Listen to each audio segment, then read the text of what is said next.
You got railroaded into the Marines? What? Almost. Almost.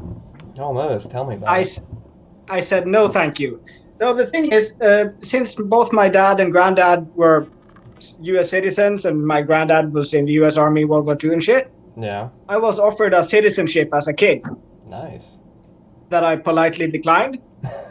And I don't know why. later, later on, after my military service was over and shit, and I called the U.S. Embassy in Oslo just to look into how me applying for a citizenship today would work, right? Yeah.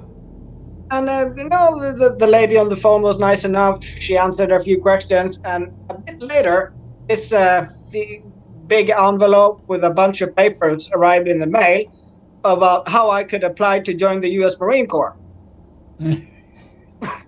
So let's break this You down. missed an opportunity. I'll just say that. So let me break this down for anybody listening. So you gave up. You were offered U.S. citizenship while you were a kid. You said no. You joined the military in Norway. Or you were conscripted. Excuse me.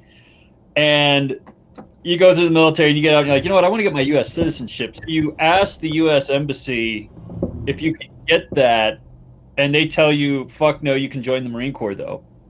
Yeah, basically. No, they said I could like apply for a citizenship and it would help having a sponsor already living in the US. Like I'd have to call my uncle in California or something. Mm-hmm. But they didn't mention the Marines on the phone. Those papers just arrived in the fucking mail a few weeks later. Like just in case you like were serious about this, we have another option. If you called the U.S. embassy, you know what happened there? Some motherfucker was doing his B-bill at his embassy guard, knew he was gonna go be a fucking recruiter.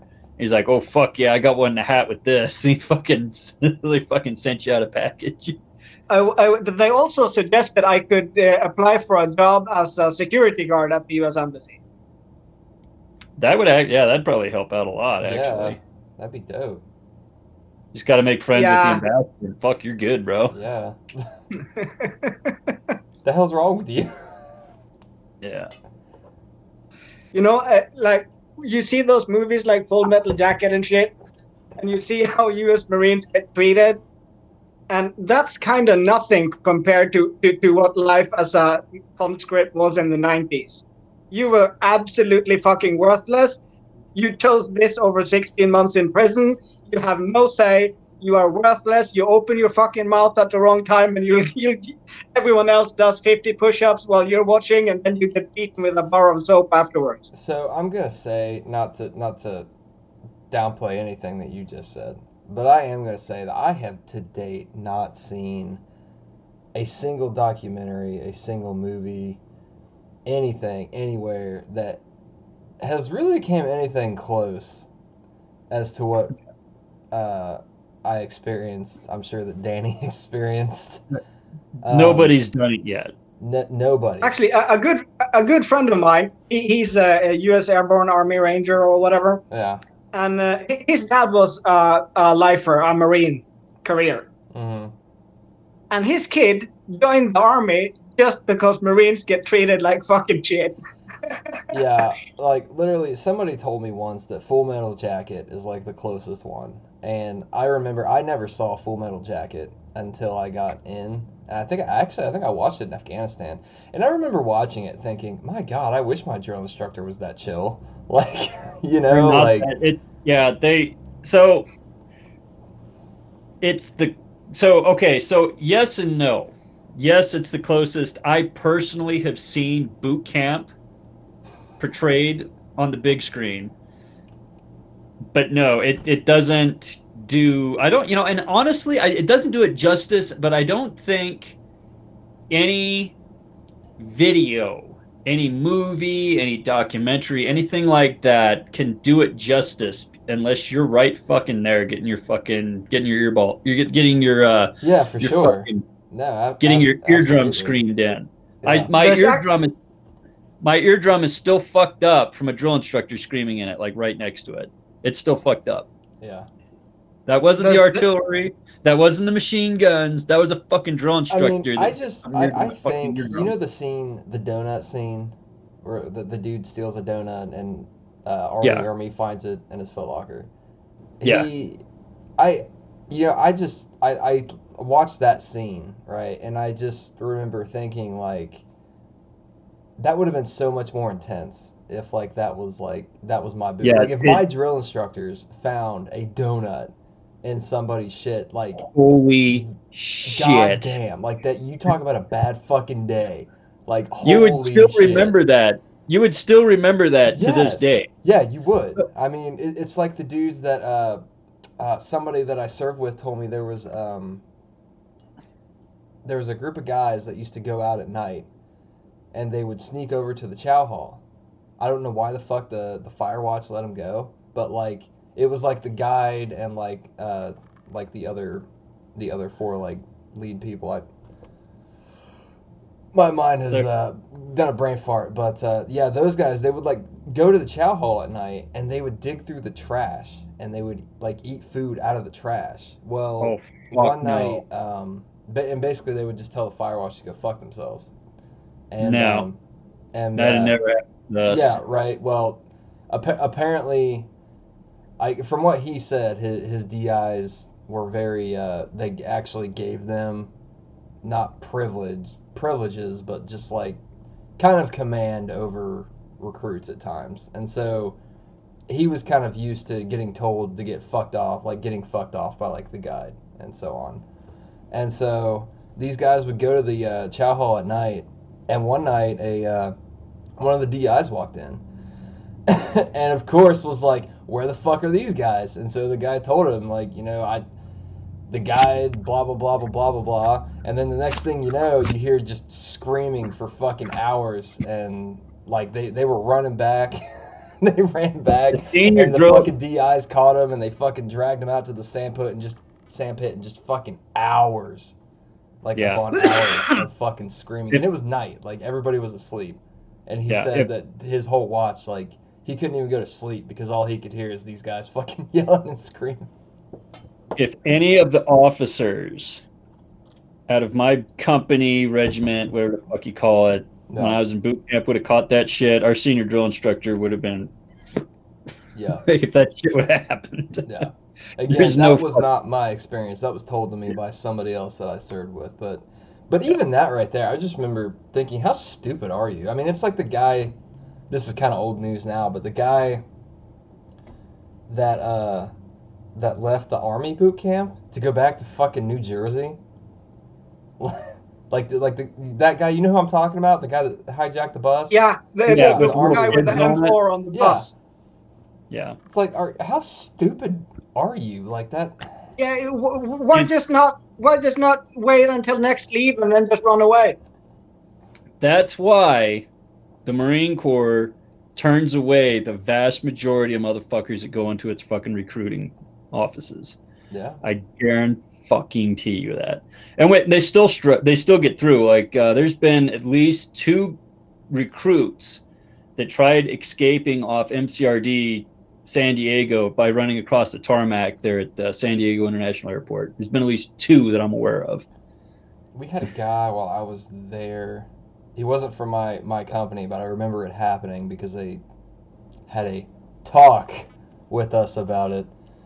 But what he did one night, he was on fire watch, and he went. I guess the drill instructor left for they were always going in and out at night, and the DI left. Well, what he did was he went into the fucking duty hut and grabbed the senior's uniform and his cover, and literally got all the way to the fucking gate and was just gonna walk out. And what fucked him, like he would have gotten away with it too. If it wasn't for that meddling PFC that said, "Good evening, Staff Sergeant," and his response was, "Good evening, sir." Oh, yes. Yeah. So the mind fucked him right at the last second because he was so used to it. He had a built-in failure switch. Like, yeah, okay. He had a built-in fail switch. Yeah, the fucking Marine Corps knows what it's doing. But now Sergeant's gonna fucking say that to a PFC. Well, he hadn't been in long enough to go, "Hoorah, PFC!" He didn't know what to fucking say. Yeah. So Yeah, nowadays our kind of military structure is a lot different, ranking system, everything. But in my day, in basic, I was in a company, and each platoon had about 46 privates. There were 2 corporals, 1 sergeant, and 1 ensign, or what you'd call a second lieutenant. Right. And I remember our last weekend at basic before we were sent to the real places of service. We all got to go out to town and drink. And my platoon, or my fire team of 8 men, we smuggled a bottle of whiskey back to the barracks. So we're sitting there in our room, we're playing poker, we're drinking that bottle, and this fully dressed parade uniform ensign walks in. He's the platoon leader of a different platoon, but says he's the officer in charge of the company tonight. There was always one ensign like in charge of the company and the firewatch guys and so on. So he walks in there and he yells at us for like 20 minutes. He takes the whiskey and he walks out and promises us to get punished as fuck tomorrow, right? A bit later, our own sergeant comes in. He's a bit drunk as well, sits down, and then he starts yelling at us because the guy that came in, he just heard from someone else that we had a bottle of whiskey, so he put on his uniform, portrayed the officer in charge, and fucking stole our whiskey. So they're drinking it up in the officers' mess right now, and our sergeant came downstairs drunk to yell at us for being fucking dumbasses. Like, we should have seen through that shit or hidden it better, and you're fucking idiots, all of you. Yeah. So, okay, Bjarne, I don't think we've done this on one of the podcasts yet, but I don't think we've ever actually let you talk about where you're from, obviously not the U.S., and your military experience, start to finish in like 10 minutes. It's Bjarne. Well, I'm Norwegian. I was a conscript, meaning I didn't join anything out of my own free will. I just turned 17 and I received a letter saying, congratulations, you are now about to serve your king and country, and you have to show up there and there at a certain time, and if you don't, the military police will come fetch you at your mom's house. Mandatory patriotism. Yeah, yes. So Norway draft people. What we would call So I served a period of 12 months, but before those 12 months were over, when I was on my ship, one of the mine hunters, I served in the 1st Mine Hunter Squadron. 2 officers with no name tags or no like patches on their arm. They only wore like regular uniforms with lieutenant rank and no cover. Came onto our ship, and they gave roughly $800 cash in hand to everyone that signed the NATO IRF contract. And we got paid like $10 a day. So $800 cash in your hand, that was like, fuck yeah, I'll sign a paper. We're not at war with anyone. And about 3 weeks later, it came on the news that Norway declared war on the Serb Republic and NATO and everyone. And boom chakalaka, I had another 6 months added to my service. $10 a day. Oh my God. Jesus. So they take people, they conscript / draft people into their military and then don't pay them shit. Yeah. Okay. So after the first year, if you sign a 3-year contract, you get paid like $3,000 a month. What year was this, Bjarne, if you don't mind? This was 1999. Okay. Party like it's 1999. I wish. So you said you're a minesweeper? Mine hunter. Mine hunter. We use ROVs and EOD divers. We don't have a sweeping rig on the rear part of the ship. Okay. Aft. And what kind of mines were you guys actually doing that? Yeah, we have a lot of shit that like washes up from World War One and World War Two. The Germans and the Brits kind of polluted the North Sea with that shit. Wow. So we blow up a few every year. And then when I was in the NATO IRF unit called Mine Countermeasure Warfare Warfare Force North. I was sent to the Baltic Sea because the Baltic states and Poland hadn't joined NATO yet, so it was kind of a friendship mission where we went there and we picked up a bunch of old explosives and mustard gas containers left behind by the Nazis and the communist Russians. That was in storage. So we fetched that and we loaded it onto our ships, took it out into the Baltic Sea, lowered it and to the bottom of the sea and blew it the fuck up. Wow. Damn. That's pretty intense. Actually, on base where I carried like 75-year-old explosives with my hands, I got paid $50 each day. Well, fuck, I'll do that. Yeah. Yeah. Hell, So you remember, you're you're a mine hunter. but Danny, do you remember when we used to get those Woolly Pete rounds from like the 50s when we'd shoot those? Oh, dude, there was one sitting in the Las Pulgas ammo. Yeah. It was from the 20s, if I remember correctly. The It was like a 20s? 155 round or something. It was like the one round. I never got to see it, but they say there's just a round sitting in there from it was like the 20s, 30s, or 40s. It was ridiculous old. It was older than Grandpa, you It was a know. 155. Are we talking Willy Pete rounds for rifles, or are you talking about bracer? No, the howitzer, dude. The cannons. Okay, yeah. Yeah. That's so like that's the or it's like the artillery version of napalm. Yeah, I know what white phosphor is. No, yeah, because My job was to destroy everything that could go boom and was old. I know what Yeah. white phosphor is. Well, Yeah, our sorry. job with that stuff is to shoot it out of a cannon and make it go boom in a way that kills the enemy. and my Actually, job in is to Norway- figure out what time to set on the fuse so it did it the right way and not hit the ground. yeah, we make a lot of special ammo in Norway. We sell it to the US and so on, like 50 cal, 20 cal with delayed like multi-purpose rounds and so on. But for the naval artillery, we have what we call uranium rounds. So we shoot an artillery round from one ship to another that is just a tiny nuclear bomb. Yeah. So anyone doesn't get caught in that explosion, they get like gamma radiation poisoning. Yeah. You just want to make sure you can shoot it over the horizon so you're not in when it goes off. Yeah. It was made especially for Russians. Yeah, everything. Yeah, so Bjarne's kind of talked to me a little bit about how much love there is between Norway and Russia. And I want to hear the thing this, is, actually. I'm very interested. next to Britain, Norway is kind of the most active ally to the US. Since World War II, Norwegian forces have taken part in over 100 foreign operations, usually led by either NATO, Britain, or the US. And we share a border with fucking Russia. So that kind of, like, if the Russians decide to attack you guys, they're going to waltz in here first. Yeah. They're going to shoot at you from here. So is that why Norway still takes a lot of conscripts? No, we have ended the conscription. Military service in Norway is voluntary now. Oh, okay. Like the Norwegian army is like 7.5 thousand men. Is it ended the way the US is? The biggest branch in Norway now is actually the National Guard, which is about 55,000.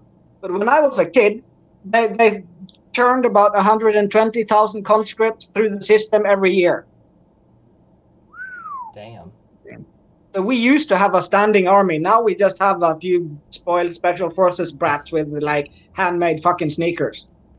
Is it is your conscription, is it ended the way the US is, where we've ended it, but if I remember right, it's not actually gone. Like we can actually use it if like World War III ever happened and we needed it, they could basically bring it back. In my case, I'm technically not done with the military yet. I'm still in the National Guard until I'm 45. Jesus. We consider the first year, your conscript year, as training. They're not supposed to send you abroad or deploy you as a conscript. They sometimes do, though, when they lack personnel. Right. But after after I was finished, the next 5 years, I was still attached to my old squadron because I was trained as a sonar operator. They spent like $20,000 educating me. So in case I was to be recalled, like the Russians invaded, I would go right back to my old ship, my old squadron. But after those 5 years were over, they kind of assume I've forgotten anything useful, and now you're infantry. So our basic training was the same as the army, like running around in the mud with a rifle and a backpack and a fucking helmet. Oh, that's People fun. screaming at you. Yeah, That's fun. people being paid to scream at you. Yeah. And during one exercise, I actually managed, like, a sergeant was pretending to be the enemy, and I captured him, and he didn't listen to me. So I kind of kicked him a little and just jammed that rifle pipe into his neck, like, kind of, now you're gonna fucking listen, bitch. And the next day, I was called into the lieutenant's office with the sergeant, and they're like, yeah, so you were like kicking a sergeant while he was on the ground being a prisoner and jammed your rifle pipe into his neck and shit. And I'm like, yeah. And they're like, great job. You owned it, so they weren't gonna fucking go with it. They You were said like a little great bitch, job. Yeah. Oh my god. Another story from basic training. Our close fire range was very close to the actual base, the 30 meters range. So we just marched to and from through the city of Stavanger. And I was in basic in April and May, and that's the same period as all the students. We call them us. They get up in either red or blue jumpsuits, and they drink a lot and they party as fuck because their education is over. And they have these fights with like water guns. So my platoon, 50 guys in like 2 columns, are just marching down the sidewalk in full fucking combat gear, rifles at the ready and shit. And this car, like Toyota Hiace, comes driving up at us, slide up the door, and a guy with a seatbelt still on leans out the door with his 3-tank big pump action water gun, and he's supposed to like spray the entire column as they drive by. But I see this shit happening. He catches a few of the guys in front of me. I just dive down. He hits the guy behind me, and when I come back up, just out of instinct, my rifle comes with me. So I'm pointing that G3762 by 51 millimeter rifle straight into his fucking face. And everybody saw this, and the lieutenant came running back and yelled at me for like 20 minutes before we marched on. But when we get to the range, he called me over and he said, yeah, in town, when everyone saw this, I kind of had to yell at you, but good reaction. Oh. Yeah, no Good, shit, yeah. right? Yeah, absolutely. It's like you fucking saw that shit happening, right? And Yeah. you responded to it the right fucking way. Yeah, he let me shoot his pistol, a Glock 17, at the range. They didn't give us pistols or bayonets. They only gave us a rifle and an e-tool. Sorry. A Glock Oh, 17. I shouldn't show Just give me that. a second. I shouldn't show that because Bjarne can't own guns because he's in not America. Not America. Well, Not I mean, America. you never know. Oh, here We we don't go. do that sissy shit. Oh, here we go. Oh, he's got Jesus himself a Christ. Mossberg there. No, it's a Beretta. It's a Beretta. Silver Okay. Pigeon, 1976. Hey, I like Berettas. So yeah, we don't do that 9 millimeter sissy shit. Yeah, just in case somebody comes to the door and they need to get No, be like informed Marcus that it's not a good idea.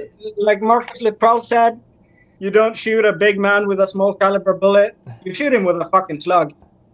Well, so I recently, so I used to be a 1911 guy all the way, and I never had a problem shooting 1911s, and I used to shoot them tactically with sheriff's departments and stuff like that, on doing tactical training and stuff like that. And unlike the popular theory of every retard that's ever Googled something on the internet, 1911s don't fucking jam. They're ballistically sound for killing people. We know that for 100 years. But here's the thing that why I went to a Glock. The reason I went to a Glock was kind of a convoluted thing. So because the 1911s I had were Colts. Colt makes the best 1911s. Everybody else who makes a 1911 is trying to copy Colt. So 1911s I got at a Colt, you could run the cheapest, low pressure steel ammo you can possibly run to those things, and it worked every fucking time. But I had two things going for me. I had a Colt firearm, and then I was running Chip McCormick or Wilson Combat mags in it. I wasn't running cheap mags. Yeah. So my 1911s always worked.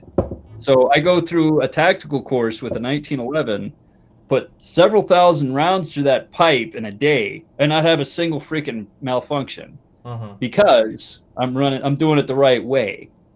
Because apparently the rest of the freaking country believes that 1911s are garbage, but they also go out and they buy a $300 1911. It was built by some asshole that just knows how to freaking barely put one together to start with, and then it doesn't work. So Glocks are made by the same company, right? There isn't a zillion people trying to copy Glocks. Glocks work. Okay? No, but okay. Yeah, I grew Glocks. up with a 45. As like my dad had one in Norway before World War II. The Kongsberg factory had a license from Colt in US to make 1911s. So they were called the Kongsberg 1914K. And about 2,500 of these were made before World War II. When the Germans invaded, they took over the factory and made another 925 with Nazi stampings. They're kind of rare. But these almost all the good steel was fucking spent in World War II. So today, most rifles, pistols, the barrels, they have alloys. They're not pure steel. Yeah. But these pistols were made in pure steel. So today, a lot of these guys that are shooting competitively with 1911s, with all the tricked out slides and shit, they're looking for barrels from these old ones. Yeah. And the old 1914K my dad had, it worked like a dream, and I fucking loved it. When I joined the military, they gave us Glock 17s. And I was like, yeah, it's a fucking plastic gun, and the factory trigger kind of sucks. I never really liked them. But I get, if you buy a Colt civilian model, a Glock civilian model today, it's probably a decent fucking gun with a better trigger and everything.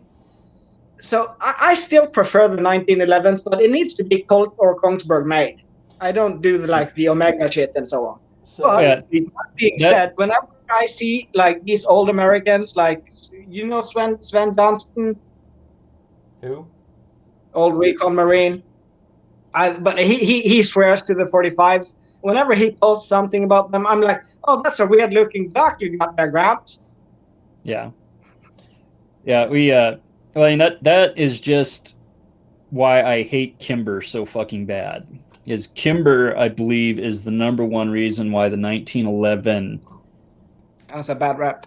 Has a bad rep and failed commercially, and has finally failed commercially, is because Kimber makes okay 1911s. I think when Kimber came out, they were really good.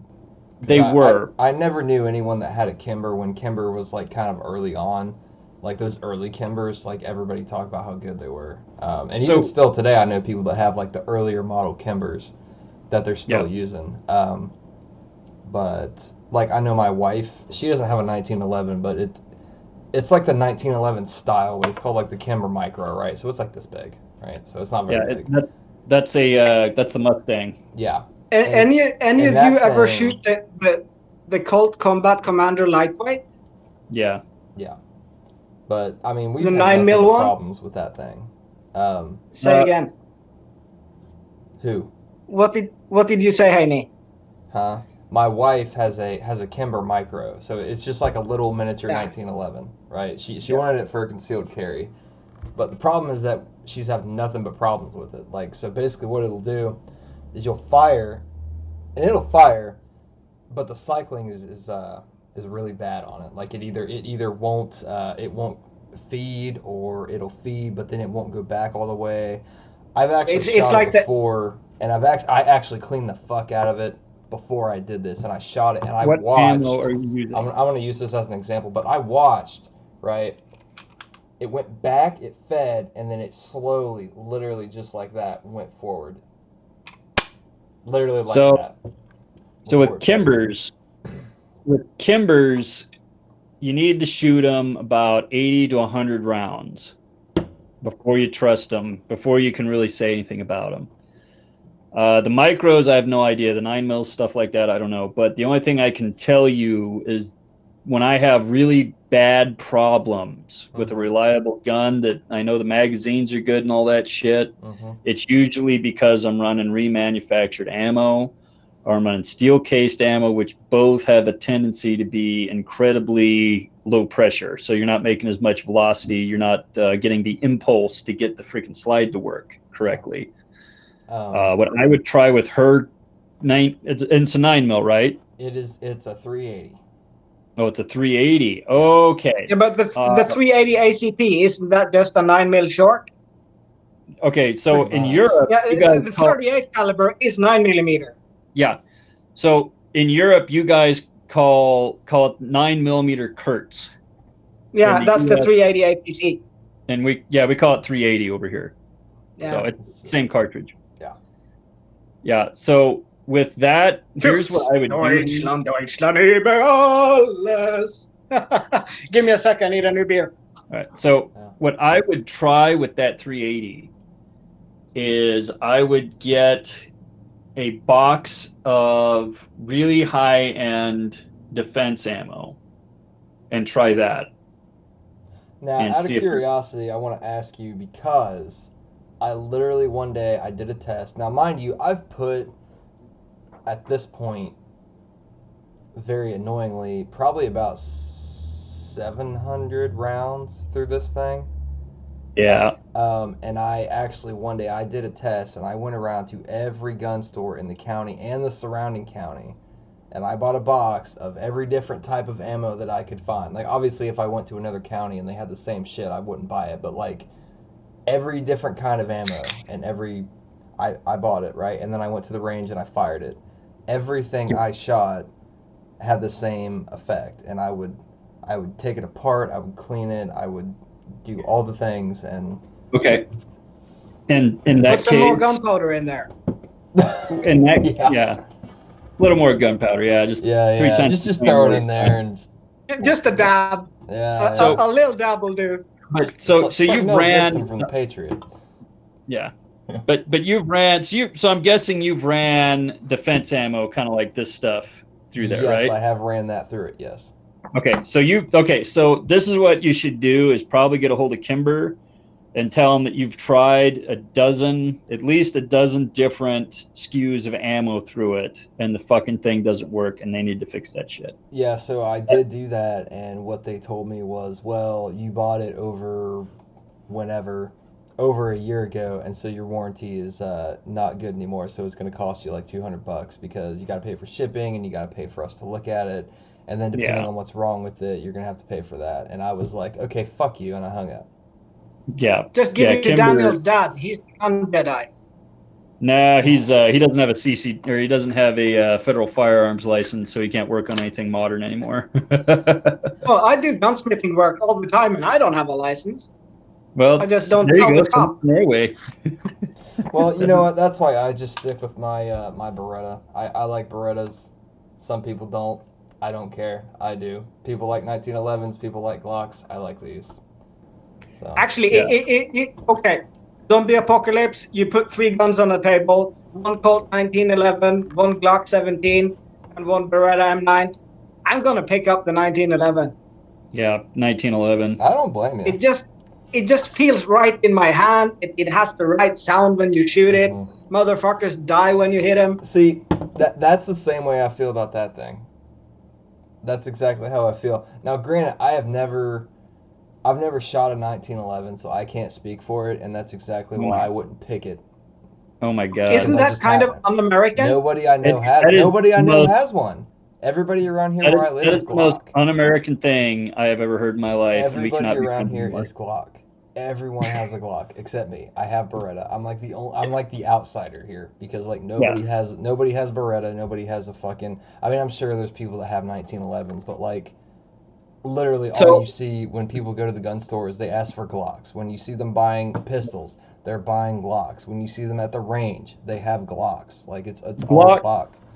Glock definitely has the majority right now. Glock 9mm, whether it be a Glock 17, 19, 19X, Glock 26, they have the monopoly right now on the gun market because everybody knows that Glocks work. They do. That's all. Yeah, all a Glock. Glocks only do one thing. They work. They're not pretty. They're they tried making some two-tone ones for California or some They bullshit. kind of remind me of like the AK-47 of pistols. They are. They honestly are. Um, The You know, they- entire Austrian, not people of Russian. Austria are now like signing petitions and shit to have you delivered to Austria and like be hanged. Who? Me? Yeah, For what? the Glock is like the AK of pistols. Ah! What the fuck? because you compare them to Russians. Oh, fuck off. Yeah, they can fuck off. Yeah. But yeah, here's the thing. So So swim across the Atlantic, then we can talk. yeah, tell them to bring Yeah, it. that's kind of you can't say shit like that to a Norwegian because I'll get 50 mates and we'll row over that bitch. Yeah, they'll fucking Good row luck. over here. Come on over. We'll row up that fucking Ohio River and come burn on over. village I'll after take you out of village. the range. But hey, Nick, can you turn up your mic a little bit because I hear him just fine, but you're kind of low. Let's see what I can do. You guys go ahead and I talk. have I'll see people what I can do sleeping about that. upstairs, so I can't turn it up anymore already. Yeah, you're good. Let me see what I can do. Is about that those Y'all go Filipino ahead and sex continue. slaves you got up there? Let me see. Again? Is that those Filipino sex slaves you got up there? No, you've seen the tank, right? The guy Yeah. that owns the tank came on a surprise visit today, so he's upstairs sleeping right now. Okay. And Bjarne doesn't sleep apparently, so Oh, sleep, warm food, and generally staying inside houses is for women and Swedes. oh dude. I watched a YouTube video and a guy was talking about Norwegian, Danish, and Swedish Vikings going back like 1,000 years, and Oh, he's we like, fucking hate each other. yeah, he's like, we all hate each other, but that one time we all got together to kill one fucking Norwegian warlord. And I guess it was Yeah, like the only. that was Olav Tryggvason. He had the greatest longship ever, the Yeah. long serpent or Murin Langi.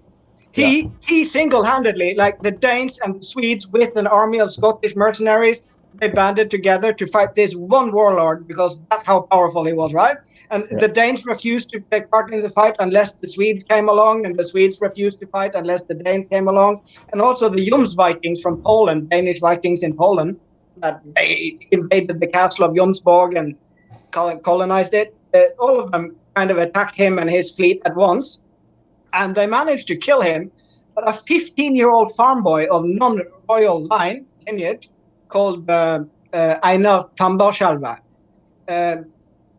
he's like, his name means lone warrior of the shivering bowstring. He was an archer. He rallied the entire army to keep fighting, even if we lost the king. The prince, he ordered a retreat. This 15-year-old boy, he just, fuck it, let's keep fighting. And they decimated all three armies attacking them. So the Fuck yeah. the one kid wasn't having this. The one kid was like, I'm 15. I'm not being part of a lost battle. Like He is considered to be the greatest non-royal Norwegian to have ever lived. because of that. Yeah, they teach about him in fucking primary schools in Norway. Shit. And during a last battle against the Swedes in like 1800s, we had like a skirmish. This one lieutenant, they were in this field in the woods where all the trees had been cut, so there was a lot of these stumps. And there was a superior Swedish force attacking like one company of Norwegian infantry. And the lieutenant, the officer in charge, he gets up on one of these big stumps, and he's standing there, just being handed rifle after rifle. We're talking muskets and shit, shooting at the Swedes and taunting the fuck out of them. And he got shot 7 times, fell off the stump, and got lifted back up and kept going until just his tenacity made the Swedes just fuck it and go home. So we raised a memory stone with his name, and it says, if the kingdom is in danger, you do like this guy. Wholeheartedly, he gave his life for his country. Yeah. Yep. Yeah, we got a lot of those stones in the U.S. Yeah. But Yeah, you're like the new Vikings. You like to go places and fight, right? Oh, we Yeah, love we go like places to and drink. fight. Carry on the we like to heritage. drink. We like to drink. We'll fuck anything, and we can just about kick anybody's ass toe to toe. So Just about, yeah. Yeah, you haven't Well- fought us yet. yeah, Yeah. Actually, Because you're too busy I've been trying following to get this thing going where we invade Russia because they'll never see that shit coming. Yeah. Yeah, I don't think I'd Well, see you know, anything Instead if of I was us them waiting either. for the big bad bear to come get us, let's just invade them first. I imagine that's what it would be like, probably, if, like, Canada or Mexico ever tried to invade the U.S. It'd be kind of like, Actually, the Canadians did kick What? your ass. It's called the War of 1812. They burnt the White House to the ground. That wasn't the Canadians. that was the British. Yeah, the British, they came from Canada with Canadian troops. Hey, I think Fun a guy story. called Benedict Arnold joined in on that shit. hey, Yeah. fun. Oh no, Benedict Arnold was Revolutionary War. Yeah, fuck Benedict Arnold. Oh, yeah. But you want to But- talk War 1812? I actually have a fun story about how you're gonna hate Ohio even more than I do. So in the War of 1812, I forget which general it was, but basically somebody was marching up to invade Canada because it was part of the British Empire, and we were at war, right? So the Ohio militia, right, from all over the state, as he was marching up north to invade Canada, was taking in people, and this whole big militia, right, was going to cross one of the Great Lakes with them to invade Canada. And when they got up there, basically the militia decided that, well, it's our duty to defend Ohio because we are Ohioans, and so we're going to stay here.